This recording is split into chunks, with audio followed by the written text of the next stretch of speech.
여러분 안녕하십니까? 변상욱입니다. 안녕하십니까? 안규령입니다. 2월 11일 화요일 뉴스가 있는 저녁 시작합니다.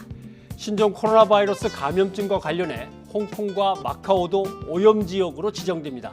입국자는 특별 검역이 실시됩니다. 네, 정부는 홍콩과 마카오 외에 싱가포르, 말레이시아, 베트남, 태국 등의 동남아 국가들과 그리고 일본과 대만으로의 여행을 자제해달라고 당부했습니다. 이번 사태를 악용하는 스미싱 해킹 범죄도 늘어나고 있습니다. 감염자의 신분 정보를 알려준다, 마스크가 무료다 이런 문구를 적고 인터넷 주소 클릭을 유도하면 일단 조심하셔야겠습니다. 네, 첫 소식은 세 번째 전세기 소식입니다. 이번 전세기는 오늘 밤 출발해서 우한 교민 170여 명을 태우고 내일 오전 김포공항으로 돌아온다는 계획입니다. 인천공항에 나가 있는 취재기자 연결합니다. 김지선 기자. 네, 인천공항에 나와 있습니다. 네, 전세기는 언제쯤 출발합니까?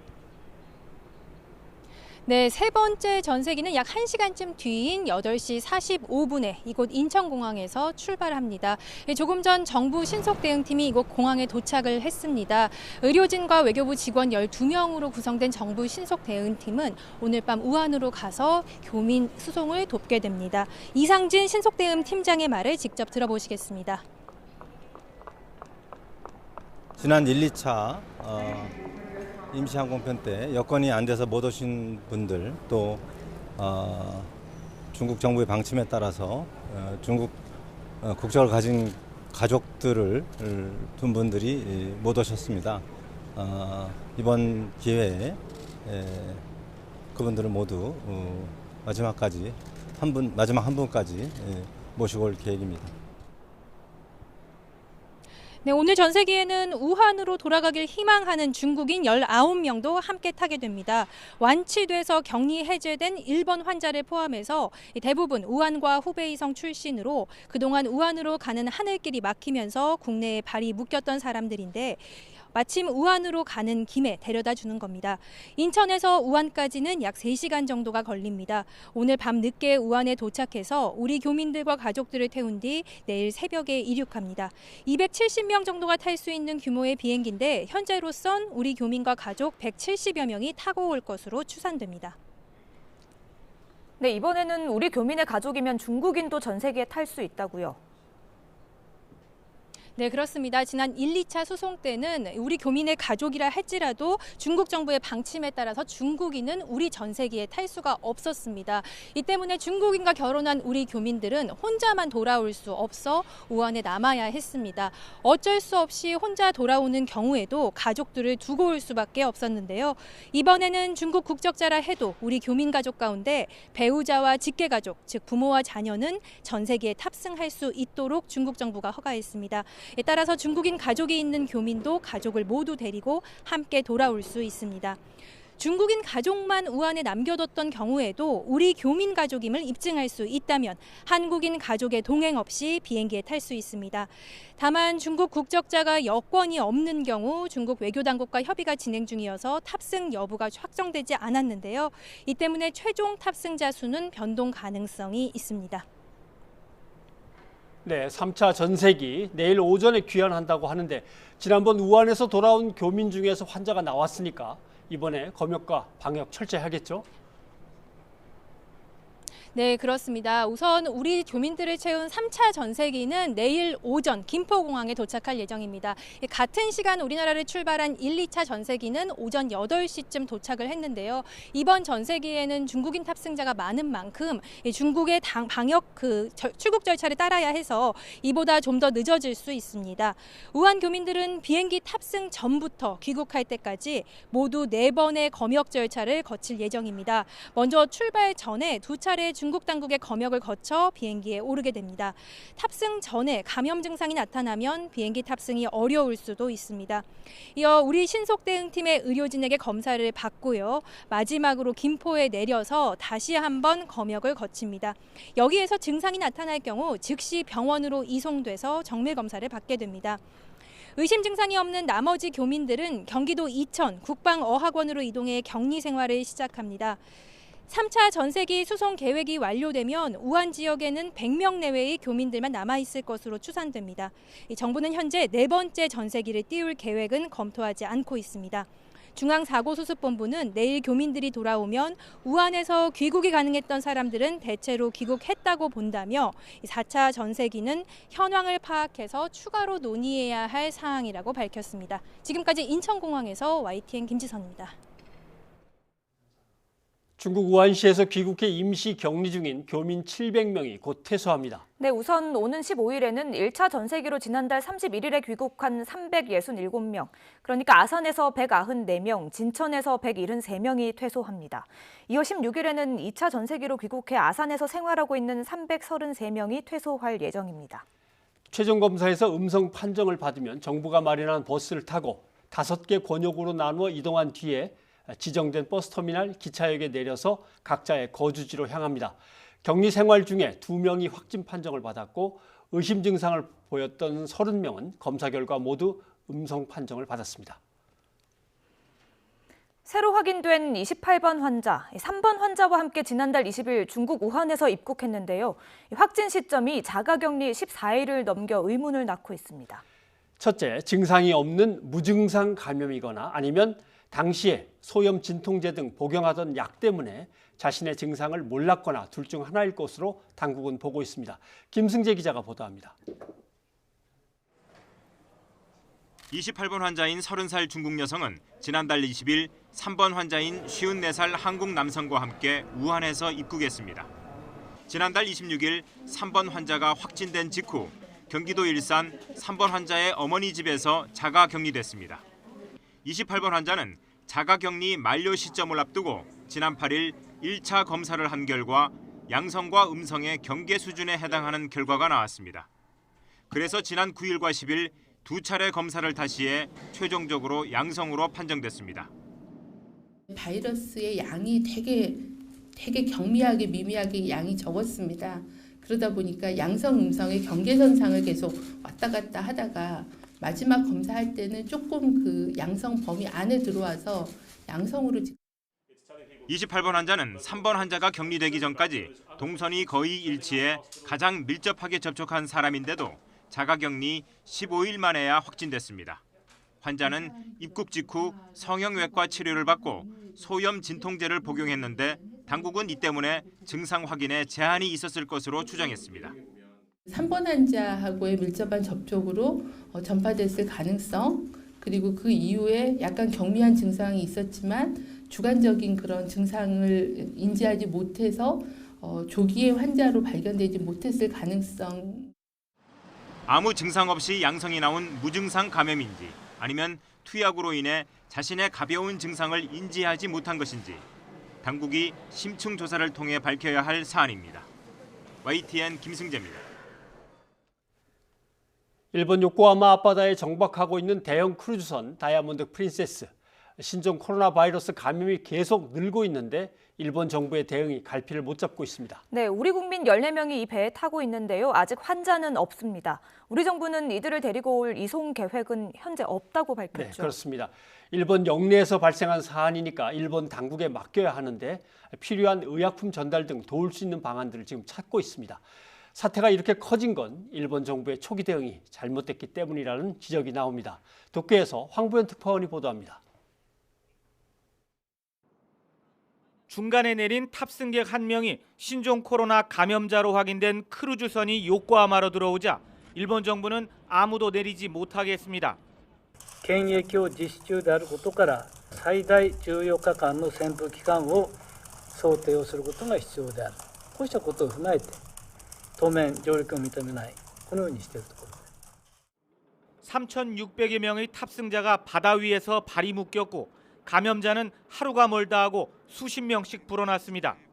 노인이나 지병이 있는 사람들은 감염이나 건강 악화에 대한 걱정이 커지면서 불만이 극에 달한 상태. 私の妻は5日前に不足の薬を告げました。今もって外されないです。もうありえない話なんです。 사태가 심상치 않게 돌아가자 일본 정부는 탑승객들을 예정보다 빨리 내리게 하는 방안을 검토하고 있다고 현지 언론은 전했습니다. 의심 환자만 골라 감염 여부를 검사하는 선별검사도 전수검사로 바꿀 태세입니다. 선별검사로는 불충분하다는 지적이 계속 제기돼 온 만큼 늑장 대응이라는 비판이 쏟아지고 있습니다. 出る時にももう一度チェックをすべきではないかという声もいろいろいただいておりますので、検査する場合の対応をできるかできないかについて今詳細な検討をさせていただいているところでございます。 허술한 초기 대응 때문에 감염자가 급증하고 있다는 지적도 나옵니다. 크루즈선 내 감염 사실을 알고도 사흘이 지나서야 객실 격리와 공용시설 폐쇄 조치를 내리면서 그 사이 바이러스가 빠르게 퍼졌을 가능성이 크기 때문입니다. 늦어도 너무 늦은 초기 대응과 갈팡질팡하는 방역 대책 탓에 크루즈선 감염자는 130명을 훌쩍 넘었습니다. 일본 정부는 그러나 크루즈선 감염자는 일본 내 감염자가 아니라며 대외적인 감염자 숫자 줄이기에 골몰하고 있습니다. 도쿄에서 YTN 황보현입니다. 계속해서 한국의학연구소 신상엽 학술위원장과 자세한 얘기를 더 나눠보겠습니다. 예, 우선 28번 환자부터 얘기를 좀 시작해야 될 것 같습니다. 3번 환자의 지인이다. 두 사람이 마지막으로 만난 게 25일이다. 그럼 25일 마지막에 감염이 됐다고 치더라도 확진받기까지 17일이 걸렸단 말입니다. 저희는 14일이 잠복기의 최장이라고 봤는데 이 14일을 갖다 넘긴 걸로 봐야 됩니까? 이거 어떻게 해석해야 될까요? 좀 이제 구체적으로 이 동선이랑 이런 상황들을 좀 살펴봐야 될 것 같은데요. 일단 3번 환자분이 1월 20일에 국내 입국을 해서 28번 환자분이랑 이제 5일 동안을 같이 다녔습니다. 근데 1월 22일에 이제 그 3번 환자분이 증상이 있었고요. 그때 당시에 6번 환자분한테 감염을 시켰던 걸로 추정이 되고 있어요. 그러니까 3번 환자분은 이미 1월 22일에 감염력이 있었다고 볼 수 있는 거죠. 근데 이제 이분들이 이제 5일 동안 같이 있었는데 그렇다 그러면 지금 28번 환자도 1월 22일 전후로 감염됐을 가능성이 있거든요. 그렇죠. 근데 지금 그 신종 코로나의 임상 양상을 보면 확진자와 접촉 후 중국은 한 3일, 우리나라는 한 4, 5일 정도 내에 대부분 다 증상이 생깁니다. 그러니까 이 28번 환자가 만약에 증상이 생겼다 그러면 1월 22일을 전후로 3일에서 5일, 1월 25일에서 1월 27일 사이에 증상이 생겼을 가능성이 높습니다. 근데 지금 문제가 뭐냐면 이분 28번 환자분이 어떤 시술을 받으시면서 1월 21일부터 1월 28일까지 항생제와 소염진통제를 드셨습니다. 근데 이제 신종 코로나의 증상 대부분이 소염진통제만 먹어도 사실 전혀 나타나지 않을 수가 있습니다. 본인이 전혀 못 느낍니까? 전혀 못 느낍니다. 그 증상 뭐 발열이나 근육통 이런 것들이 다 사라졌을 거기 때문에 아마도 제 생각에는 지금 28번 환자분은 그때 당시 증상이 충분히 생겼을 만한 상황인데 소염진통제를 드셨기 때문에 증상이 나타나지 않았고 그렇기 때문에 이제 이분이 1월 26일 이후로 이제 격리 상태에 들어가시거든요. 자가 격리를 14일을 받으셨는데 이제 보건소에서 이 14일 격리하는 기간 동안에 이분이 아무런 증상이 없었다는 걸 인지를 했었거든요. 그래서 일반적인 경우는 무슨 검사를 하고 격리 해제를 하는 게 아니라 그 바로 격리를 해제를 하는데 보건소에서 이분이 그 위험한 시기에 소염진통제를 드셔서 증상이 나타나지 않았을 수 있다는 걸 고려를 하고 검사를 시행을 한 거죠. 굉장히 잘한 거라고 생각을 하거든요. 그래서 그런 과정에서 이제 진단이 된 거기 때문에 제가 보기에는 이분은 이미 증상이 있었던 환자고 뭐 바이러스 양이 적어서 증상이 아주 경미했기 때문에 지금은 아마 회복기에 들어가서 이제 좋아지고 있는 단계에서 진단이 되지 않았을까 생각이 듭니다. 아무튼 위험 지역을 다녀왔거나 아니면 다녀온 사람들이나 그 주변에서 뭔가 오랜 시간 머물렀던 분들은 자기의 여행력이라든가 약 복용, 진찰, 진료받은 거 좀 자세하게 보건소에다 얘기를 해야 되겠군요. 그럼요. 알겠습니다. 그러면 지금 우한 교민들을 임시 수용시설에다가 모셔다 놓고 이제 14일, 15일 이제 퇴소란 말입니다. 이게 14일을 지난 걸 확인하고 퇴소인데 기간을 늘리지 않아도 되겠습니까? 지금 이제 잠복기에 관련된 얘기인 건데요. 지금 이제 WHO 같은 경우는 아직 초기이긴 하지만 지금 신종 코로나의 잠복기를 1에서 12.5일로 보고 있고요. 실제로 이제 환자가 계속 발생하고 있으면서 여러 데이터들이 모여지는 걸 보면 보통 증상이 이제 확진자랑 접촉 후 중국은 한 3, 4일 이내, 우리나라도 4, 5일 이내 대부분 다 발생을 하고요. 제가 아는 한 일주일이 넘어가서 증상이 나타나는 경우가 거의 없습니다. 그래서 보통 이제 최대 잠복기를 잡을 때 통상 잠복기 지금 7일을 2배를 해서 지금 14일을 잡은 거거든요. 근데 이제 뭐 아시겠지만 일본 같은 경우는 지금 이 14일 잠복기 격리 기간을 10일로 줄이겠다 이런 말이 나오는 걸 보면 예. 이 관련해서 이제 좀 더 이제 데이터가 쌓여봐야 되겠지만 아직은 뭐 14일 정도면 좀 어느 정도 충분한 기간이라고 이제 볼 수 있다고 볼 수 있습니다. 네. 아무튼 그 14일은 지금 세계 전체가 다 각국들이 다 공용으로 지키고 있는 원칙인 거죠. 이제 컨센서스를 이루어서 14일로 하고 있는 거죠. 네, 알겠습니다. 근데 이 28번 환자는 3번 환자의 어머니 집에서 같이 아마 묵었던 모양입니다. 그러면 3번 환자의 어머니는 두 환자를 이제 접촉을 한 셈인데 아무렇지도 않다고 하는 거 보니까 음성으로 나왔다고 하는 거 보니까 뭐 어떤 뭐 특이한 체질이거나 이런 건 아니겠죠? 뭔가 이렇게 완전히 격리를 잘하면 같은 집에 살아도 되는 겁니까? 이제 환자가 이제 바이러스를 갖고 있는 객담이나 기침을 할 때 그 옆에 있거나 그 분비물을 만졌을 때 이제 감염이 되는 예. 거기 때문에 밀접 접촉을 했다고 다 감염이 되는 건 아니고요. 다행히 뭐 지금 알려져 있기는 28번 환자는 지금까지도 증상이 전혀 없는 걸로 알려져 예. 있기 때문에 이제 기침 같은 증상이 없다라 그러면 다른 사람에게 전파력은 떨어지는 걸로 돼 있고 이분이 자가격리되어 있는 동안 그 어머니 분과는 이제 같은 집에는 살았지만 다르게 이제 좀 격리가 돼 있던 걸로 예. 알려져 있어서 좀 감염되시지 않길 바라고 있습니다. 예. 아무튼 같은 공간에 있더라도 마스크 쓰는 거는 좀 철저히 서로 그럼요. 해야 굉장히 되겠군요. 알겠습니다. 예. 그리고 근데 이렇게 따지면 홍콩에 이제 묘한 상황이 벌어졌다고 해서 문제가 됐습니다. 한 사람은 같은 라인에 뭐 10층에 사는데 한 사람은 또 그 아래층에 살고 있는데 감염이 됐다. 만난 적도 없는데 그러면 뭐 배기 또는 공기 파이프를 통해서 감염이 된 건지 이 얘기가 나왔습니다. 그 이제 이 신종 코로나는 사실 뭐 이게 유전자 분석을 해보면 그 사스와 한 80% 정도 일치하거든요. 실제로 임상 양상이나 전파 양상이나 이런 것들이 이제 사스랑 굉장히 비슷한데요. 이 사스 때 어떤 일이 있었냐면 그 홍콩 메트로폴 호텔이라는 곳에 9층에 환자 한 명이 투숙을 했는데 예. 그 9층에 있는 그 별 연관성도 없고 만난 적도 없는 사람 20명 가까이가 감염이 됐습니다. 예. 그래서 이제 이게 어떻게 감염이 됐어? 이 만난 적도 없는데 이분들이 어떻게 감염이 됐나 이제 여러 이제 그 조사를 하게 됐는데 뭐 공조 라인도 보고 파이프 라인도 보고 이런저런 걸 봤었는데요. 지금 가장 그 설득력이 있는 설명으로 받아들여지는 게 예. 엘리베이터 버튼 이론이라고 해서요. 예. 그 환자가 엘리베이터 버튼 9층을 딱 눌렀는데 오염을 시켜놨습니다. 근데 바이러스가 이렇게 딱딱한 환경에서 며칠 정도 생존할 수도 있거든요. 네. 그러면 그 9층에 올라가서 누른 사람들이 다 감염이 되는 거죠. 예. 그래서 이런 접촉 감염이 사실 다른 층에서는 환자가 거의 발생하지 않고 9층에서만 발생했고 또 연관성도 없고 만난 적도 없는 사람들이 감염됐을 때 이런 접촉 감염들이 굉장히 큰 영향을 미치기 때문에 그래서 방역 당국에서 제발 좀 손을 잘 씻어달라 그렇게 얘기를 하고 있는 겁니다 지금. 예. 그래서 뭐 혹시 에어로졸 감염이라고 공기 중에 떠다니는 물방울에 붙어서 뭐 번져갔나 뭐 이런 얘기를 하는데 그럴 위험은 별로 없습니까? 에어로졸 감염에 대해서는 사스 때도 이미 잘 증명이 되어 있었는데요. 예. 많이들 이제 혼동이 되시는 것 같아서 설명을 드리면 그 신종 코로나는 감염 경로가 이제 두 가지라고 보시면 됩니다. 무조건 이제 호흡기 비말, 예. 그다음에 접촉 감염. 예. 이제 에어로졸은요, 이제 특수한 경우에서 생길 수가 있습니다. 이제 주로 어떤 경우냐면 인공호흡기를 달고 있는 사람이 기관삭관을 했는데 석션을 한다고 물을 붓게 되면 예. 압력이 걸리면서 그 물방울 밖으로 확 튀어나옵니다. 그럼 에어로졸이 퍼져나가거든요.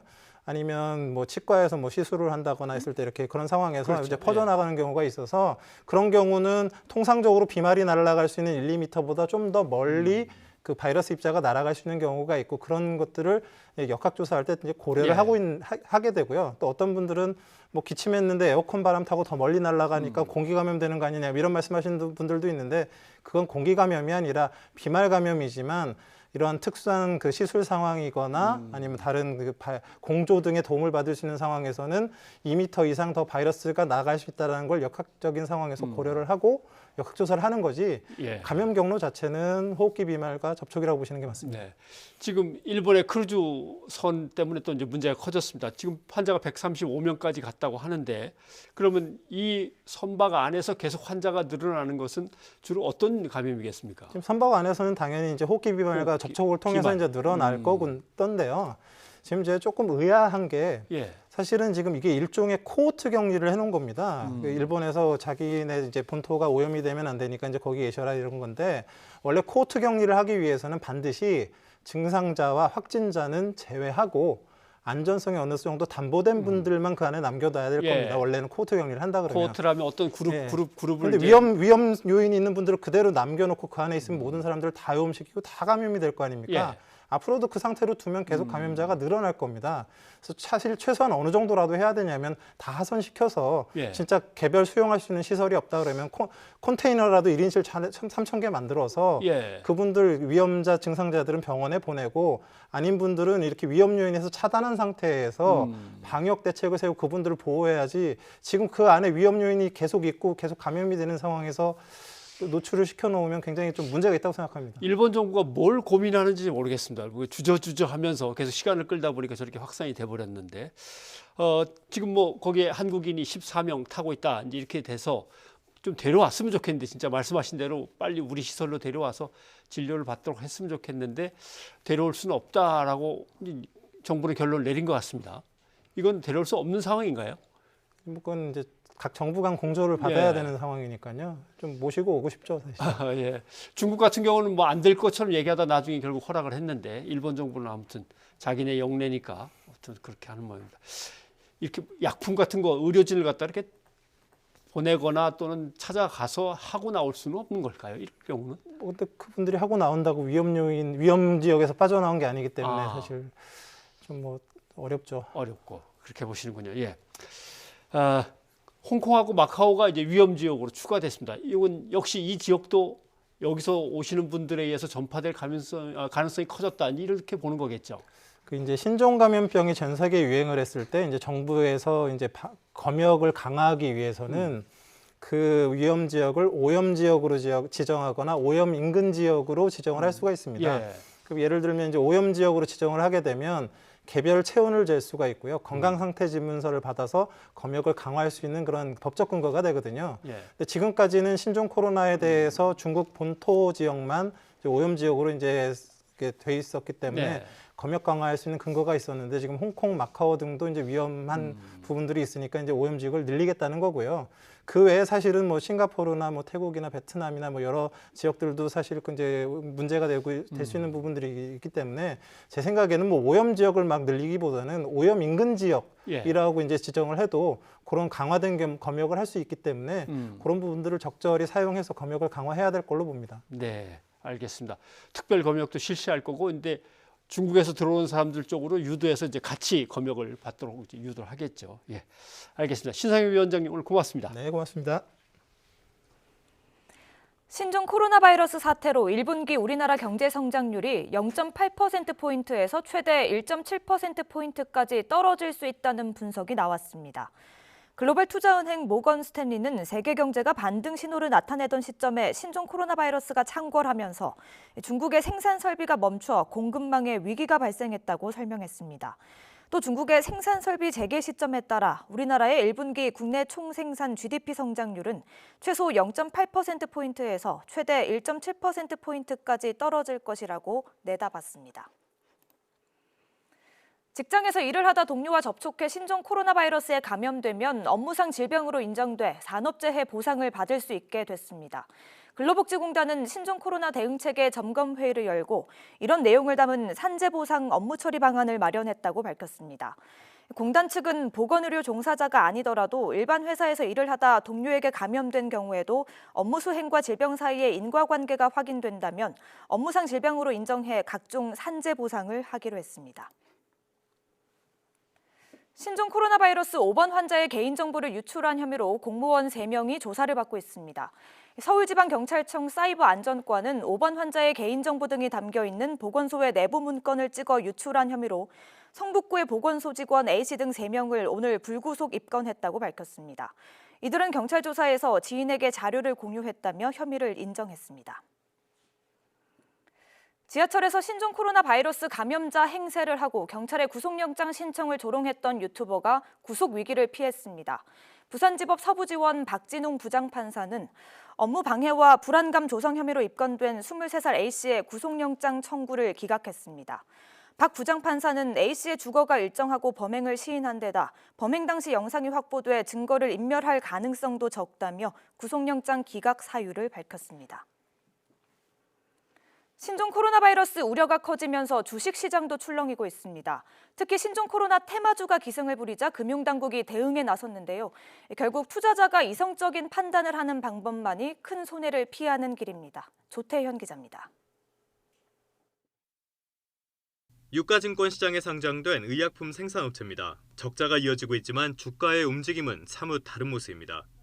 신종 코로나 바이러스 감염증의 테마주로 주목받으면서 설 연휴를 전후해 주가가 연일 급등한 겁니다. 단기간에 3배 가까이 올랐지만 지금은 상승폭을 상당 부분 반납한 상태입니다. 마스크 테마주라는 평가 속에 주가가 급등한 코스닥 상장사 역시 나흘 연속 급락세가 이어졌습니다. 이런 신종 코로나 테마주의 공통점은 지난 2015년 메르스 사태 때도 급등 뒤 급락 움직임을 보였다는 점입니다. 일확천금을 노리고 뒤늦게 뛰어든 투자자들은 큰 손해를 볼 수밖에 없습니다. 이처럼 테마주가 기승을 부리자 금융당국이 적극 대응에 나섰습니다. 대규모 고가 매수나 허수 주문으로 시세를 조종하는 행위는 물론이고 인터넷 게시판 등을 통해 풍문을 유포하는 행위도 집중 감시하기로 했습니다. 루머를 이용한 위법 행위가 감지되면 소문을 만든 사람은 물론 유포한 사람에 대해서도 엄정 대응한다는 방침입니다. 관련 테마주라든지 수혜주로 불려서 급등한 종목에 대해서 그 관련된 호가나 거래 주문 등에 대해서 관련된 시장 감독 감시를 강화하고요. 그래 필요한 사항 중에서 불법 혐의가 발생되면 즉시 조사에 착수해서 필요한 경우에는 수사기관에 넘기도록 할 계획입니다. 다만 당국의 조치에는 한계가 분명한 만큼 투자자의 주의가 무엇보다 중요합니다.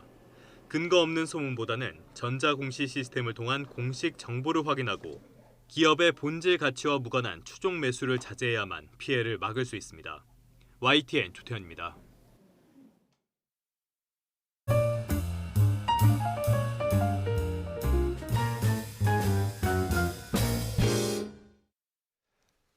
황교안 자유한국당 대표의 발언에 대한 비판이 잇따르고 있습니다. 또 야권 통합 논의도 급물살을 타고 있습니다. 성공회대 최진봉 교수와 함께 정치권 소식 얘기를 나눠보도록 하겠습니다. 예, 어서 오십시오. 황교안 대표의 발언, 그 80년에 왜 사태가 있었죠라고 하는데 그걸 어떻게 해석이 되십니까? 저는 상식적으로 그냥 말씀을 드리는 겁니다. 황교안 대표께서 오늘 또 해명하시면서 법적 조치까지 말씀을 하셔가지고 근데 상식적으로 그냥 제 개인적인 판단을 말씀을 드리면 80년대 어떤 사태, 그럼 뭐 제가 볼 때 상식적으로 80년대를 기억하거나 그 시대에 대학을 다녔던 분들 같은 경우는 누구나 광주 민주화 운동을 떠올릴 수밖에 없습니다.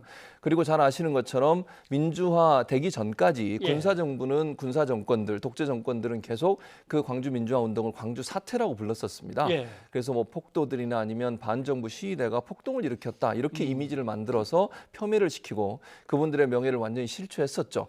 그걸 이제 민주정부 들어와서 명예를 회복시키고 그걸 광주 민주화 운동으로 만들고 보상도 해드리고 또 국가 기념물로 만들어서 지금 지키고 있지 않습니까? 이런 상황이 아주 역사에 여러 번 반복돼 왔는데 이거를 80년대 무슨 사태 이렇게 말씀하시면서 이게 광주 민주화 운동과 직접적 연관이 없다고 말씀하신 부분이 과연 국민 그냥 개인 상식에 봤을 때 모르고 정말 하셨을까? 뭐 본인이 모르고 하셨다니까 그걸 믿어야 되겠지만 상식적으로는 약간 이해가 안 되는 그런 해명이 아니었나 이런 생각이 듭니다. 저도 뭐 하다 보니까 우연히 황교안 대표하고 똑같이 80년 당시에 4학년이었습니다만은 80년대 사태 하면은 뭐 떠오르는 거는 사실 한 가지 사건밖에는 없습니다. 당시에 그렇습니다. 5월 17일에 전체 휴교령이 내려져 갖고 107일간 그 휴교령이 길어졌었으니까. 자, 근데 아무튼 뭐 다시 한번 들어보면서 좀 생각을 해봐야 될 것 같습니다. 그때 1980년 그때 뭐 무슨 사태가 있었죠? 1980년. 그래서 학교가 휴교되고 이랬던 일이 나오고 틀린 얘기 계속하면 법적 대응도 하겠다는 거예요. 틀린 얘기라는 게 좀 어떤 부분이나요? 그 얘기했잖아요. 오늘 본래 학교 휴학이 있었어요. 휴교령이 내려졌다고. 근데 그 얘기한 거예요. 아마 황 대표의 설명은 학교에서 갑작스럽게 휴교령을 내리고 학생들을 못 들어오게 한 거에 대해서 사태라는 용어를 쓴 거다. 이런 아마 얘기로 들리긴 합니다. 그러니까 황교안 대표 입장에서는 그렇게 해명을 하시니까 그건 뭐 그대로 받아들여야 될 거라고 보여지고요. 다만 이제 국민들이 볼 때는 그러면 그게 과연 그 당시에 광주 민주화 운동에 대해서 모르고 있었을까에 대한 의문이 생기는 겁니다. 그러니까 본인이 뭐 지금 그렇게 얘기했는데 제가 뭐라고 거기에 뭐 얘기할 수는 없을 것 같고요. 다만 저는 상식적인 관점에서 봤을 때 80년대에 휴교령이 내려졌고 그러면 대학교 4학년도 되면 휴교령이 내려진 이유는 다 알고 있었지 않겠습니까? 그리고 그렇게 지금 또렷하게 80년에 휴교령이 내린 건 기억하신다고 하면 그 당시에 무슨 일이 있었다는 건 충분히 이해할 수 있고 그런데 문제는 이 사태란 말이 들어가다 보니 휴교를 사태로 얘기하신 건지 아니면 정말 그 당시에 군부 정권이 얘기했던 광주 사태를 표현하시기를 그렇게 한 것인지 하는 부분은 의문이 남는 부분이라는 거죠. 그러니까 해석의 여지가 있기 때문에 본인이 명확하게 예를 들어서 휴교한 사태를 말한 거다 이렇게 얘기하면 이해가 될 수 있는 부분이 있지만 그게 설명이 안 된 상태에서는 사태라는 말이 광주 사태로 오인될 수 있는 충분한 여지는 있다고 봅니다. 네. 광주하고 황교안 대표는 사실 좀 악연입니다. 그렇습니다. 그래서 광주 이 문제를 가지고 황 대표가 좀 강경하게 나서는 거는 뭔가 주도권을 잃지 않으려는 어떤 의도가 담긴 건가 이런 생각도 들고요. 정치적으로 그렇게 해석해 볼 수도 있을 것 같습니다. 지금 말씀하신 것처럼 사실 5.18 관련해서는 5.18 망한 의원들 논란이 됐지 않습니까? 그렇죠. 그 당시에 두세 명 정도 논란이 됐는데 잘 아시는 것처럼 지금까지 그분들에 대한 구체적인 어떤 처벌, 당내 처벌이 없었어요. 그러다 보니까 정말 그럼 자유한국당과 황교안 대표는 과연 광주 민주화 운동에 대한 폄훼, 이 문제에 대해서 과연 어떻게 인식하고 계시는가 하는 부분에 대한 비판이 지금 일고 있는 상황이고요. 또 지난해 이제 5월 달에 황 대표가 광주 송정역을 찾았다가 이제 여러 가지 좀 시민들의 거센 항의를 받았지 않습니까? 그런 문제도 있었고요. 또 송정역 물세례를 받고 난 뒤에도 본인은 끊임없이 얘기하셨어요. 5.18 민주화 운동 38주년 기념식에 참석하겠다, 강행하겠다. 광주에서는 이거 맞겠다. 이렇게 지금 나오면서 논란이 됐었는데 그러다 보니까 광주와 황교안 대표 간의 어떤 그 충돌의 양상이 계속 지속돼 왔고 그 연장선상에서 혹시 이런 말이 나오는 게 아닌가 하는 의혹이 지금 생기는 거죠. 물론 뭐 본인이 아니라고 하시니까 그걸 제가 단정적으로 말씀드릴 수는 없습니다만 광주 시민들 같은 경우에는 이제 분노가 생기는 거죠. 그런 여러 가지 경험들이 있었고 사례들이 있었기 때문에 황교안 대표가 혹시나 광주 사태, 광주 민주화 운동을 광주 사태로 부르시려고 했던 게 아닌가 하는 의심의 눈초리를 버리지 못하고 있는 상황입니다. 네. 그리고 뭐 자유한국당 얘기를 이어가자면 이번에 총선을 대비한 인재 영입에서 태영호 전 북한 공사가 드디어 이제 이름이 올라왔습니다. 이렇게 되면은 북한에서 나와서 북한을 맹렬하게 북한 체제와 집권 세력들을 비판했던 그분을 모셔오는구나 하는데 또 서울 강남으로 출마를 한다고 얘기가 나오니까 뭘 기대하는 걸까요? 제가 볼 때는 아마 첫 번째는요. 우리 정부가 추진하고 있는 이 한반도 비핵화 그리고 평화 무드 이 부분에 대한 비판을 하려는 의도가 있지 않나 하는 생각이 듭니다. 왜냐하면 잘 아시는 것 지금 설명해 주셨듯이 태영호 전 공사 같은 경우에는 우리 정부의 대북 정책을 상당히 신랄하게 비판하시는 분이에요. 그리고 이제 김정은 정권을 완전히 제거해야 된다고 계속 얘기를 하고 있는 분이어서 현 정부의 통일 정책이나 아니면 대북 정책에 대해서 상당히 비판적 입장을 취했기 때문에 현 정부의 이런 한반도 비핵화나 아니면 평화 무드에 대한 반대적인 의견 또 여론 확산을 위해서 태영호 전 공사를 영입한 게 아닌가 저는 개인적으로 생각을 하고 강남 갑으로 나갈 가능성이 있다 이렇게 그렇게 되고 있는데 보통 이제 지난번에 한번 탈북자 한 분이 당선된 적이 있었어요. 근데 그분은 비례로 당선이 됐거든요. 근데 이번에 비례로 나가지 않고 지역구를 나간다고 하는 것은 어찌 보면 지역구로 나간다는 게 상징성을 보여주는 거잖아요. 그러니까 국민들이 이만큼 이 사람을 지지해서 이분이 당선됐다 이런 의미를 가져올 수 있고 그런데 강남 갑으로 가면 사실 그 지역은 잘 아시는 것처럼 보수 진영이 유리한 지역이에요. 그러니까 거기 나가시기만 하면 거의 당선될 가능성이 높아지기 때문에 그 두 가지 토끼를 한꺼번에 잡겠다는 거죠. 만약에 떨어지게 되면 반대로 얘기하세요. 태영호 전 공사가 만약에 지역구에 나갔는데 낙선을 하게 되면 이 데미지가 엄청 커질 수 있지 않겠습니까? 그 피해가. 그런 상황에서 본다고 하면 안전한 곳에 출마를 시키되 지역구 출마라는 이미지를 얻어오는 그런 이제 일거양득을 하겠다고 하는 의도인 것 같은데 이제 국민들이 그걸 또 그렇게 볼 거냐 하는 부분은 또 다른 문제라는 생각이 듭니다. 근데 북한 체제에 대해서 뭐 강한 비판에 이제 계속 내놓던 분위기 때문에 그동안 또 신변 경호 문제도 있었단 말이죠. 근데 또 지역구 출마를 하시면 계속 또 유세도 다니고 해야 되는데 이건 또 당에다만 맡길 거 아니고 국가 차원에서 또 보호를 해줘야 되니까 이게 그렇습니다. 활동이 자유롭지는 못하실 것 같아서. 일정 부분 제한이 될 것 같아요. 네. 근데 이제 강남갑에 만약에 출마를 하신다면 제가 볼 때 그렇게 유세를 많이 안 다니셔도 어느 정도 예. 인지도도 있고 또 태영호 전 공사가 국민적 인지도는 있잖아요. 뭐 좋아하는 분과 안 좋아하는 분이 나눠지긴 하지만 예. 그런 차원에서 본다고 하면 뭐 적극적으로 다른 후보처럼 막 구석구석 다니지는 못하실 거예요. 예. 그러나 이제 방금 말씀하신 것처럼 정부 입장에 부담이 되죠. 그러니까 뭐 다른 부담이 아니라 경호 문제가 엄청나게 신경 쓸 겁니다. 예. 이건. 왜냐하면 혹시나 선거운동하다가 유세하다가 뭐 테러를 당하거나 만약의 경우에 그러면 이 모든 책임은 또 정부한테 다 떠넘길 수밖에 없어요. 그래서 상당히 부담스러울 수밖에 없는데. 엄청나게 국제적인 이슈가 될 수도 있는 그럼요. 거니까. 그럴 수밖에 없습니다. 그래서 알겠습니다. 부담이 되는데 뭐 본인이 피선거권이 있는 상태에서 나가겠다 하는 걸 막을 수도 없고 정부는 이제 아마 그 경호 문제를 더 신경 써야죠. 철두철미하게 할 거로 보여집니다. 예. 민주당 얘기도 좀 해야 될 것 같습니다. 1차 인재 영입이 이제 끝났습니다. 그렇습니다. 막 끝났는데 20호 인재가 최기상 전 부장판사입니다. 조금 설명을 해주셔야 될 것 같습니다. 최기상 부장판사 같은 경우에는 이 4대강 보호 문제 있지 않습니까? 이와 관련해서 피해를 당하신 분, 침수 피해를 당하신 분들의 재판을 맡았던 분이에요. 두 번째로는 이명박 정부 민간인 불법 사찰 피해자의 재판도 맡으셨었고요. 일제 강점기에 강제징용 피해자 재판을 맡아서 이분들에게 유리한 판결을 내리신, 유리한 판결이란 말은 법리에 의해서 했다는 말씀을 드리는 겁니다. 그런 차원에서 내리셔서 상당히 그 소수자 또는 피해자 입장에서 법리적 판단을 하시는 분으로 알려져 있습니다. 그리고 이제 이분 같은 경우에 2018년도에는 헌법재판관 후보에까지 올리셨던 분이에요. 그래서 법 쪽에서도 신망이 있고 또 존경을 받는 분 중에 한 분이다. 그래서 아마 이제 민주당 입장에서는 저렇게 그 이명박 정부의 어떤 실정, 이 문제 때문에 피해를 당하신 분들을 구제하기 위해서 열심히 노력하신 분이라는 그런 상징성이 있고요. 일제 강점기 강제징용 피해자 재판 같은 경우도 사실 사법농단과 연관돼 있지 않습니까? 그런 부분에서 소신을 지켰다는 부분, 이런 부분들이 아마 민주당 입장에서는 영입의 대상이 되는 조건이 아니었나 이렇게 보여집니다. 근데 어떻게 보십니까? 검사가 정치권으로 가는 경우도 있는 거고, 그렇습니다. 언론인은 정치권으로 갔다 다시 왔다 들락날락거리고 해서 이런 점에서 뭔가 정치와는 약간 독립돼 있어야 될 영역이 너무 섞이는 거 아닌가 하는 걱정이 있는데 이번에 민주당의 영입을 보면은 사법농단에 대해서 비판적인 입장을 보였던 판사분들이 이제 세 분인가 들어가 있단 말이죠. 그러니까 사법의 정치와 정치의 사법화 이 논란이 있습니다. 그 논란 분명히 있습니다. 뭐 민주당뿐만 아니라 아시는 것처럼 자유한국당도 지금 광주에서 판사하셨던 분, 그렇죠. 그분도 영입했고 또 검사 김웅 검사는 또 새로운 보수당이 들어갔고 이래서 보수 진영에도 분명히 이제 법조인 출신들이 많이 들어간 거 있습니다. 근데 저는 기본적으로는 지금 변상호 의원 말씀하셨듯이 반대입니다. 사실. 그러니까 현직에 있다가 얼마 되지 않았는데 정치권으로 가는 거. 언론인도 마찬가지고. 제가 언론학자로 계속 그걸 비판했던 입장이 있었고요. 그래서 저는 바람직하지 않다고 봅니다.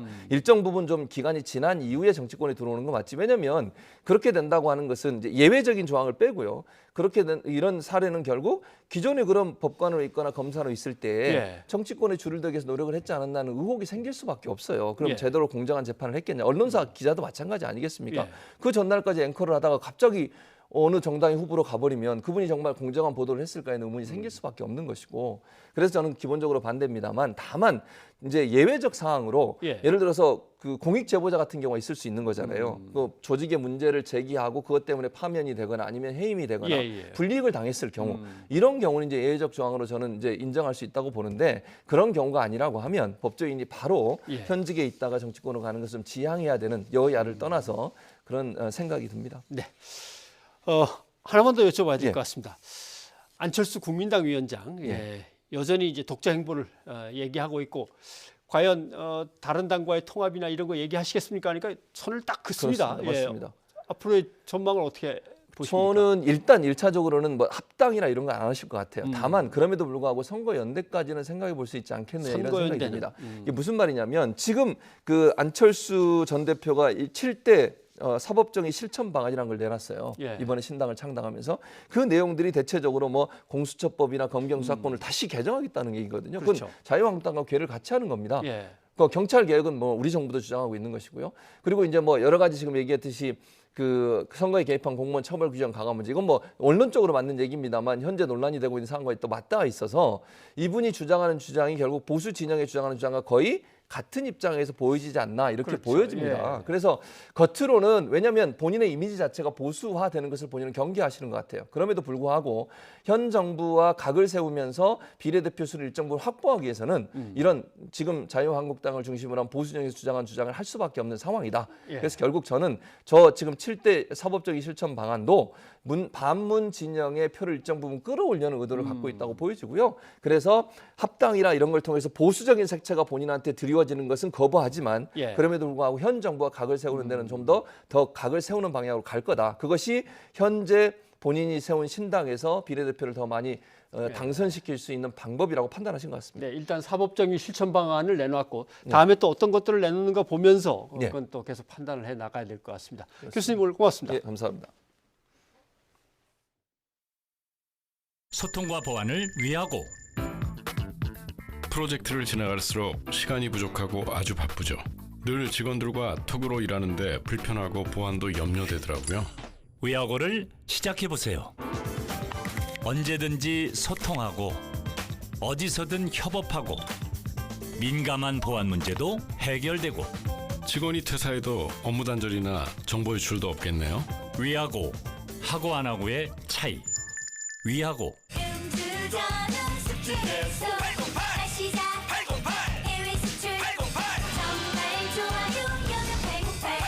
신제품 여명천사.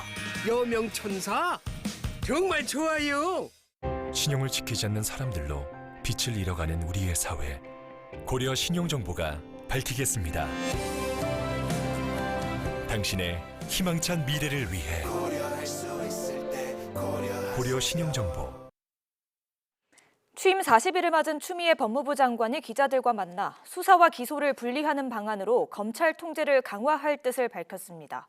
검찰에 대한 지휘와 감찰을 강조한 추 장관은 수사 지휘권을 발동할 의사가 있느냐는 질문에는 즉답을 피했습니다. 검찰에서는 청와대 선거 개입 의혹 사건의 기소를 염두한 것이 아니냐며 벌써 반발의 움직임이 나오고 있습니다. 박기환 기자입니다. 추미애 법무부 장관이 지난달 2일 취임 이후 40일 만에 첫 기자간담회를 열었습니다.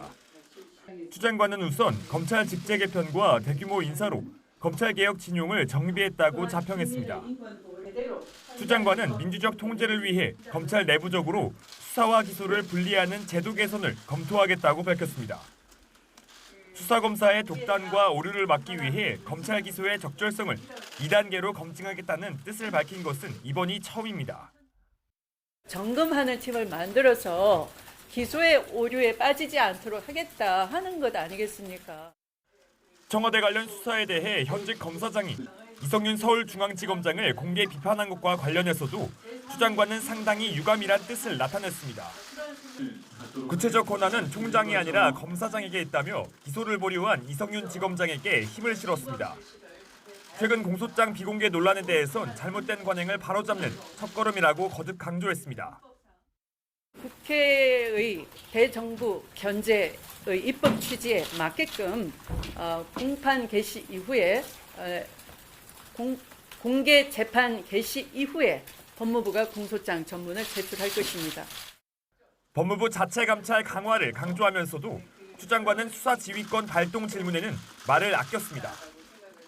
검사는 조직의 권력 의지를 실현하는 기관이 아니죠. 법을 수호하고 실현하는 사법적 기관이라는 인식이 있어야 할 것입니다.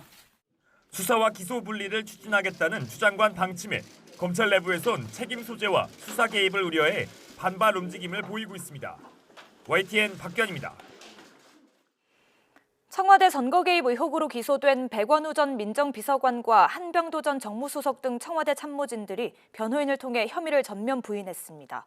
검찰의 공소장이 주관적인 추측과 예단으로 번복돼 검찰의 의견서에 불과하다고 비판한 만큼 재판에서 치열한 공방이 예상됩니다. 강희경 기자입니다. 청와대 선거 개입 의혹으로 기소된 13명 가운데 백원우 전 민정비서관과 한병도 전 정무수석, 장환석 전 균형발전비서관실 선임행정관 등 청와대 참모진 3명이 변호인을 통해 공식 입장을 발표했습니다. 사실상 공소 사실을 전면 부인하는 취지입니다. 변호인들은 검찰의 공소 사실이 주관적 추측과 예단으로 번복돼 검찰 측 의견서라 불러도 무방할 정도라고 지적했습니다. 공소장에는 법원에 예단을 생기게 할 수 있는 내용을 인용해선 안 된다는 공소장 일본주의에 정면으로 반한다는 주장도 내놨습니다. 증명이 의심스러운 경위 사실뿐 아니라 대통령이 선거 개입에 관여했다는 인상을 주려는 표현이 상당 부분 포함돼 있다는 겁니다. 공소장은 법원에 제출하는 공문서지 정치 선언문이 아니라며 검찰의 기소를 강하게 비판했습니다. 개별 공소 사실에 대해서도 조목조목 반박했습니다. 먼저 백전 비서관 측은 하명 수사 의혹에서 피고인들의 공모관계가 어떻게 인정될 수 있는지 구체적 증거가 있는지 의문이라고 따졌습니다. 장전 행정관 측은 송철호 후보 등과 만나 대화를 나눈 적은 있지만 산재모 병원의 예비타당성 조사 통과 가능성 등은 언급하지 않았다고 반박했습니다. 한 전 수석 측도 경선 포기 대가로 임동호 전 최고위원에게 공직을 제안했다는 혐의에 대해 당시 송철호 후보나 관계자를 전혀 알지 못했고 접촉조차 하지 않았다고 해명했습니다. 반면 검찰은 재판에서 객관적인 증거와 입증 계획을 밝힐 예정이라며 혐의 입증에 여전히 자신감을 보이고 있습니다. 변호인단도 재판에서 검찰의 주장과 증거, 이에 대한 피고인들의 변론을 지켜봐달라고 예고한 만큼 조만간 시작될 재판에서 양측의 치열한 공방이 예상됩니다. YTN 강희경입니다. 유명 블로거 도도맘 김민아 씨를 부추겨 허위 고소를 했다는 의혹이 제기된 강용석 변호사가 검찰에 고발됐습니다. 김상균 변호사 등 2명은 오늘 오전 강 변호사가 지난 2015년 증권사의 고위 임원을 성폭력 혐의 등으로 고소하도록 김 씨를 부추긴 것으로 보고 강 변호사의 무고 혐의를 수사해달라며 서울중앙지검에 고발장을 제출했습니다. 이에 강 변호사 측은 고발을 주도한 변호사와 기사를 작성한 기자들을 허위사실 적시에 의한 명예훼손죄로 고소하고 손해배상도 청구하겠다고 밝혔습니다. 오늘 오전 9시 20분쯤 서울 내부순환도로 성산대교 근처를 달리던 승용차가 중앙분리대를 들이받고 마주오던 트럭과 SUV 차량도 잇따라 충돌했습니다. 사고 차량은 중앙분리대와 부딪히며 전복되기까지 했는데요. 크게 다친 사람은 없었습니다. 돌도 안 된 어린 자녀를 둘씩이나 제대로 돌보지 않고 방치해 숨지게 한 20대 부부가 경찰에 구속됐습니다.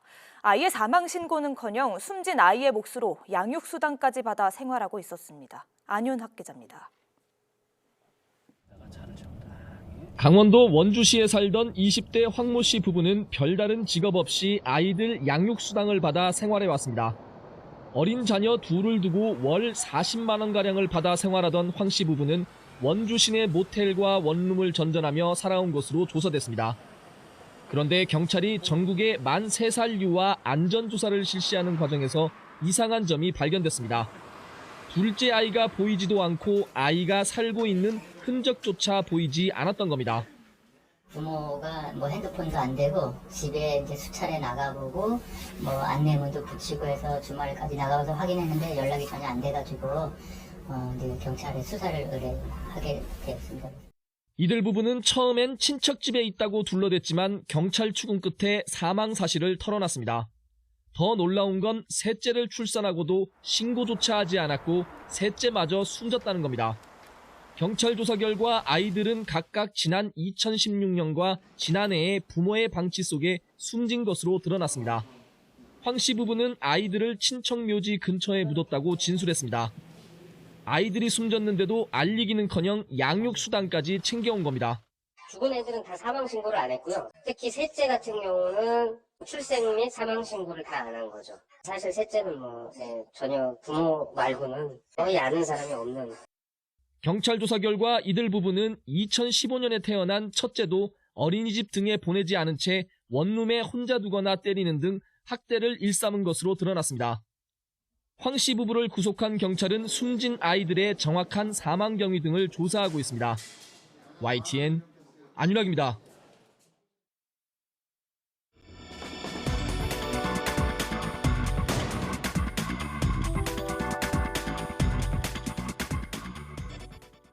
이어서 브리핑이 있는 저녁입니다. 이연아 기자와 함께합니다. 이연아 기자, 네. 예, 오늘 준비한 소식은 어떤 겁니까? 네, 먼저요. 준비한 키워드를 좀 보고 진행을 하도록 하겠습니다. 예. 네, 준비한 키워드 보시면요. 일단 그 PC 통신, 예. 그리고 삐삐, 예. 그리고 공중전화, 시티폰.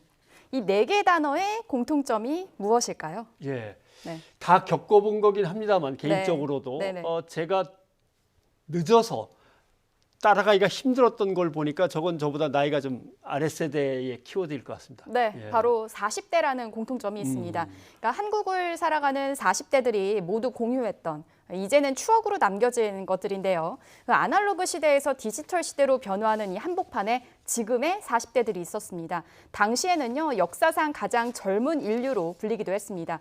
이런 40대에게 빨간불이 들어왔습니다. 고용 상황이 양적, 질적으로 모두 좋아졌다고 주장하는 정부의 목소리와는 달리 40대 고용 지표는 나홀로 무섭게 추락하고 있습니다. 그럼 40대만 유독 안 풀리고 있다는 얘기인데 네. 40대 고용시장은 정확하게는 어떤 상황입니까? 지난해 11월 기준으로 봤을 때 40대는요, 전 연령대 중에서 고용률이 유일하게 하락을 했습니다. 예. 또 22개월 연속 마이너스 고용률을 기록했는데 외환위기 시절 25개월 연속 마이너스 고용률을 기록한 이후 최장 기간입니다. 그리고요, 하락폭도 가장 크게 나타나고 있는데요. 40대 고용률은 11월 기준으로 2017년 79.8%에서 2018년 79.5%, 그리고 2019년에는 78.4%로 점점 하락폭이 커지고 있습니다. 여기에 더 큰 문제는요, 40대 니트족의 가파른 증가입니다. 예. 즉 학교에 다니지 않고 가사일도 하지 않는 무직자를 부르는 단어가 니트족인데요. 예. 영어로 이제 Not in Education, Employment or Training의 줄임말입니다. 이 40대 니트족, 그러니까 아무것도 하지 않은 이 무직자 니트족이 40대에만 20만 명에 육박하는 것으로 집계가 됐습니다. 예. 사실 니트족은요, 절대적 숫자는 20대가 가장 많습니다. 하지만 여기서 주목할 것은 증가세는 40대가 가장 가파르게 나타나고 있다는 사실인데요. 20대 니트족은 2000년에 31만여 명에서 2018년 77만여 명으로 144% 정도 증가했습니다. 하지만 40대 니트족은 더 상황이 심각한데요. 예. 같은 시점에서 3만여 명에서 19만여 명으로 늘어났는데 이게 500% 가까이 증가한 겁니다. 예. 네, 전문가들은 이런 상황을 굉장히 심각하게 보고 있습니다. 네. 이게 어떤 30, 40, 50대가 어떤 이렇게 연결선상에서 이루어지는 일이 아니고 40대만 유독 저런 걸 보니까 네. 도대체 어째서 이런 일이 벌어지는 거죠? 네, 일단 정부는 이 40대 고용 부진 원인으로요, 인구 요인, 그리고 제조업이나 건설업 등 주요 업종 둔화 등을 꼽았습니다. 정부는 또 4차 산업혁명 본격화로 산업구조 스마트화, 자동화에 따른 일자리 변화를 40대가 직격탄을 맞았다 이렇게 분석을 했는데요. 40대는 한국 경제 허리이기 때문에 정부도 이런 상황을 상당히 심각하게 받아들이고 있습니다. 40대는 좀 보면요, 높은 숙련도 그리고 생산성을 가지고 있고 예. 또 한 가정으로 본다면 자녀와 부모 등 가정을 책임지는 경우가 많기 때문에 이들의 고용 악화는 한 가정 경제에도 큰 영향을 미칠 수 있다는 것이 전문가들의 분석입니다. 네. 정부는 계속해서 고용을 늘리기 위해서 이런 정책 저런 정책을 많이 내놨습니다. 네. 그러고 보니까 여성, 장애인, 네. 예를 들면 고령층 이런 그렇습니다. 식으로 청년들 이렇게 했는데 그럼 40대에 대한 취업 정책 또는 일자리 늘리기 정책은 없었던 겁니까? 네, 그렇습니다. 고용 시장에서는 이 40대가 취업 능력이 가장 뛰어난 계층이었기 때문에 그간 별도 고용 정책을 마련하지 않았다는 것이 정부의 답변인데요. 보통 이제 정부가 고용 정책을 마련할 때 노동 시장에서 가장 취업 능력이 약한 대상을 우선적으로 좀 진행을 하게 됩니다. 이재가 고용노동부 장관은요, 전통적인 고용정책 대상은 지금까지는 30대 초반까지의 청년, 그다음 여성, 그리고 50대 이상의 고령자, 그리고 장애인 중심으로 진행됐다라고 설명을 했습니다. 예. 하지만 이 40대 고용 상황이 계속 악화되면서 정부가 분석에 들어갔고 새로운 결과를 발견했다라고 밝혔는데요. 관련해서 직접 들어보시겠습니다. 근데 요번에 저희가 40대의 고용률이 저하되는 현상 그리고 여러 가지 실태 분석하는 과정에서 저희가 발견한 것은 여러 가지 산업의 구조조정 과정에서의 노동시장의 적응력이 많이 떨어져 있는 그런 현상을 저희가 발견하였습니다. 네. 그렇군요. 자, 그러면 40대가 이렇게 뒤처지기 전에 뭐 정책이 미리 마련됐으면 좋겠는데 이제 정책을 마련한다는 거죠. 곧 네. 발표를 하겠다는 건데 어떤 방향이 될까요? 일단 고용노동부 오늘 그 일자리 업무 보고를 했고요. 구체적인 정책 발표는 다음 달 있을 예정입니다. 큰 틀에서 좀 짚어보면요. 정부는 이제 40대 이직이 많은 제조업에 우선 집중해서 고용 안정화 방안을 마련할 것으로 보입니다. 또 40대들이 다른 기술 변화, 그리고 또 노동시장 변화 적응을 위한 적응력 향상을 돕기 위한 정책도 수립하겠다는 계획인데요. 이 정책에는 이제 직업훈련 과정을 통한 취업 지원 형태로 진행이 될 것으로 보입니다. 또 40대의 전문성을 활용한 뭐 창업 지원을 하겠다는 방침인데 사실 이 부분은 자칫 잘못하면은 그 이미 포화 상태인 자영업의 경쟁 심화를 부를 수 있다라는 그렇죠. 우려도 나오고 있습니다. 예. 정부가 이제 얼어붙은 40대 고용 시장의 문제를 해결할 수 있는 정책을 내놓을 수 있을지는 좀 더 지켜봐야 할 것으로 보입니다. 네, 이현아 기자 수고하셨습니다. 감사합니다. 아카데미 영화상 시상식이 진행된 미국의 돌비 극장에는 역대 수상작을 새겨 넣습니다. 2019년의 영화 패러사이트. 봉준호 감독의 기생충이 오스카 작품상을 받은 다음 날 당당히 거기에 이름을 올렸습니다. 네, 시상식이 진행된 현지에서는 깜짝 놀랍다면서도 받을 만한 영화가 상을 받았다며 찬사를 보냈습니다. 미 로스앤젤레스에서 김혜은 기자가 전해드립니다. 미국 돌비 극장에는 2019년의 영화로 패러사이트, 기생충이 새겨졌습니다. 작품상을 거머쥔 바로 다음 날 할리우드의 쟁쟁한 작품 사이에 당당히 이름을 올린 겁니다. 기생충이 오스카 작품상에 호명되는 순간 돌비 극장 인근 가게마다 많은 사람이 TV를 보며 환호했습니다. 해외에서 거주하는 한국인들은 특히 더 가슴을 졸이면서 시상식을 지켜봤습니다. 어제 너무 떨려가지고 그 보는 내내 타고 나서 저희 정말 막 떨린다고 닭살 돋는다고 물론 여기에서는 볼 수는 없었지만 TV로 봤을 때 저희 전부 다 환호를 하고 소리 지르고 너무너무 기분 좋았습니다. 기생충이 북미에서도 큰 흥행을 거둔 만큼 영화를 본 관객은 국적을 가리지 않고 수상 결과에 호응했습니다. It really deserved it. It was a really good story, and the directing was really good. The actors were amazing. So yeah, I was just, really happy for the movie. Honestly, when I watched it, I just thought it was really good, but I didn't expect it to get an Oscar, but I'm really glad they did because I think they deserve it. Parasite winning the Oscar, that's really nice. I mean, the only thing, I didn't see the award ceremony, I just watched the reviews, but hearing that non-American movie winning Best Picture, that's like really cool. 작품상 후보에 올랐다고는 해도 실제 수상으로 이어지리라고 예상한 사람은 적었습니다. Actually, I did not expect that it was like gonna be like a nominated because it's really normally Oscars are from normally American filmmaking, and it's really tough, you know, to compete against American movies with subtitles. Last night I was really surprised and really proud. 특히 이번 수상을 계기로 다양성 논란을 불렀던 미국 아카데미 영화제가 새로운 길을 가고 있다는 반응도 많았습니다. It's good for the industry and it's good for the world as well, just to see those sort of films coming through. 기생충의 이번 수상으로 이제 작품성만 훌륭하다면 세계 어느 나라에서나 오스카 작품상이 탄생할 수 있다는 관측이 지배적입니다. 기생충이 미국 아카데미 영화제의 새로운 시작점임은 분명해 보입니다. 미국 로스앤젤레스에서 YTN 김혜은입니다.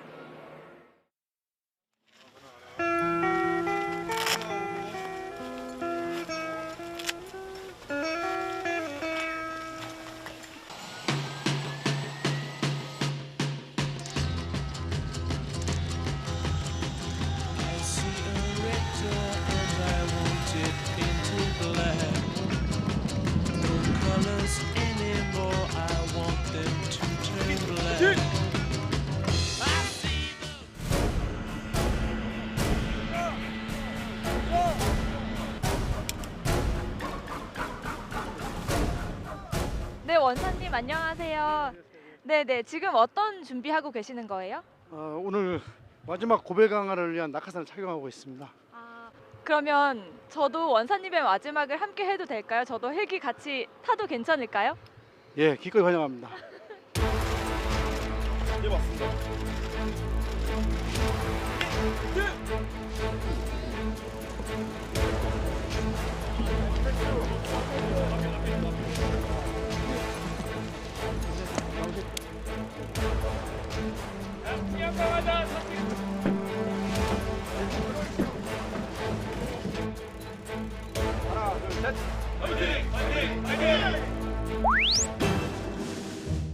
김정우 원사의 군생활 35년을 마감하는 고별 강화에 함께 동참하게 돼서 대단히 의미가 있고 오늘 이 강화가 김정우 원사 제2의 삶에 큰 원동력이 되었으면 좋겠습니다. 오늘 후배들이랑 같이 이제 강화를 하시는데요. 후배들께 어떤 조언 해주셨어요? 예, 오늘처럼 지금 현재처럼 초심을 잃지 말고 앞으로도 군생활을 할 수 있도록 조언을 해줬습니다. 저도 사령관님 주임원사님 교관님처럼 대처 불가능한 특전사가 되기 위해 공포심을 이겨내고 강화를 멋지게 뛰어내리겠습니다. 화이팅!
네, 원사님 다시 땅에서 뵙게 됐습니다. 네, 반갑습니다.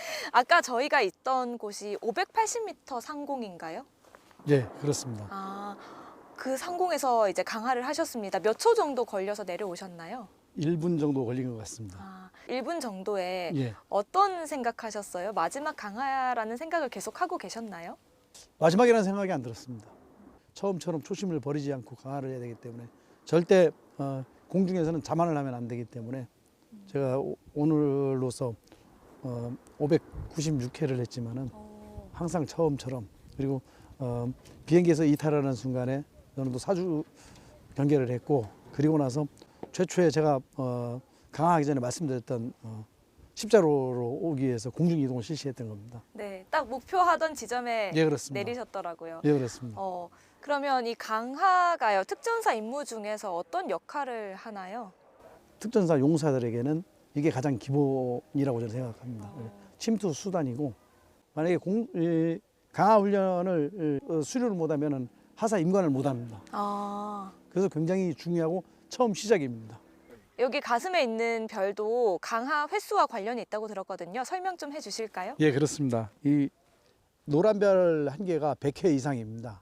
세 개는 300회부터 999회 자격을 갖고 있는 사람이 폐용을 할 수 있는 휴장입니다.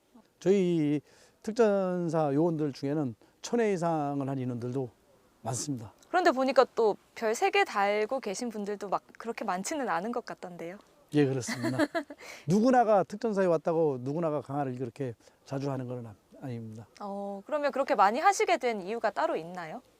저는 고공교육을 수료해서 국군이날 행사에 시범요원으로도 참여를 했고 각종 예전에는 그 민과 군 화합 차원에서 지방 문화재 행사라든지 각종 지방 행사에 고공 시범을 많이 보였습니다. 특히 뭐 어린이날 시범이라든지 그때도 제가 그 흑표부대에 있을 때는 참여를 많이 했었습니다. 오늘 원사님 이제 뭐 강화하시는 것도 뵙고 말씀하시는 것도 보고서 많은 분들이 특전사의 꿈을 가지실 것 같기도 하고요. 또 후배들은 저런 선배가 되어야겠다 생각할 것 같은데요. 그런 분들에게 한마디 해주시죠. 꿈은 꿈으로 끝나면 안 된다고 생각합니다. 꿈을 이루기 위해서는 노력을 해야 된다고 생각합니다. 저는 꿈은 반드시 이루어진다고 생각하기 때문에 혹자들은 그러면 특전사는 뭐 체력이 강해야 된다고 그러는데 요즘은 안 그렇습니다. 요즘 세대는 지성이 겸비돼야 되고 인성이 겸비돼야 됩니다. 그래야만이 특전사에 올 수가 있고. 제가 딱인 것 같은데요. 지성과 인성이 겸비했는데. 아, 그렇습니까? 네. 언제든지 환영하겠습니다. 헬기도 탔고. 언제든지 환영하겠습니다. 제가 헬기를 같이 타봤잖아요. 특전사분들이 얼마나 고생을 많이 하고 계시는지 정말 절실하게 깨달았습니다. 마지막 고별 강화도 하고 마지막 군생활을 건강하게 이상 없이 마무리할 수 있도록 주위에서 도와주신 모든 분들께 진심으로 감사를 드립니다.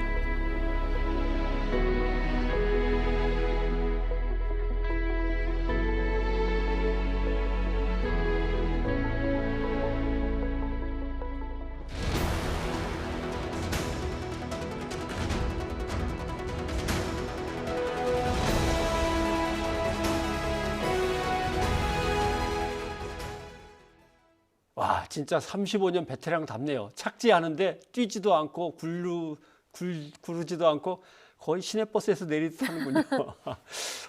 대단합니다. 멋집니다. 그렇죠. 그리고 특전사를 너무너무 사랑하는 분인데요. 그래서 전역 이후에도 앞으로 이 특전사 서포터즈로 활동하면서요. 후배들을 물심양면 돕고 싶다고 했습니다. 네. 뭐 늘 훈련에 출동, 작전 해가지고 가족들과 많이 못 지내셨을 텐데 가족들과 행복한 시간 우선 보내시면서 건강하고 또 모든 일 다 잘 이루시기를 저희가 응원하겠습니다. 네, 응원하겠습니다. 우한으로 가는 3번째 전세기가 잠시 뒤 인천공항에서 출발할 예정인데요. 현장으로 가보겠습니다. 지금 인천공항 모습이 잠깐 비쳤습니다. 의료진과 외교부 직원 12명이 타고 가게 되는데 아까도 전해드렸습니다만 완치된 중국인 1번 환자가 포함되어 있고 우한행을 희망하는 중국인들 19명이 여기에 타고 간다는 거죠. 네, 우한으로 가는 김에 이제 데려다 준다고 발표가 됐습니다. 보이는 항공기는 대한항공 A330 기종으로 270석 정도 규모라고 전해지고 있습니다. 여기에 우리 교민과 가족 170여 명이 타고 올 것으로 이제 추산이 되고 있습니다. 네, 내일 오전에 김포공항으로 들어올 예정입니다. 모두들 건강하게 들어오셔서 나름대로 검역 거치고 또 건강한 모습으로 가족을 만날 수 있기를 저희가 기원하겠습니다. 네, 3차 전세기 관련 소식은 이어지는 뉴스에서 계속 전해드리도록 하겠습니다. 뉴스가 있는 저녁 오늘 순서는 여기까지입니다. 네, 내일 다시 찾아뵙겠습니다. 여러분 고맙습니다.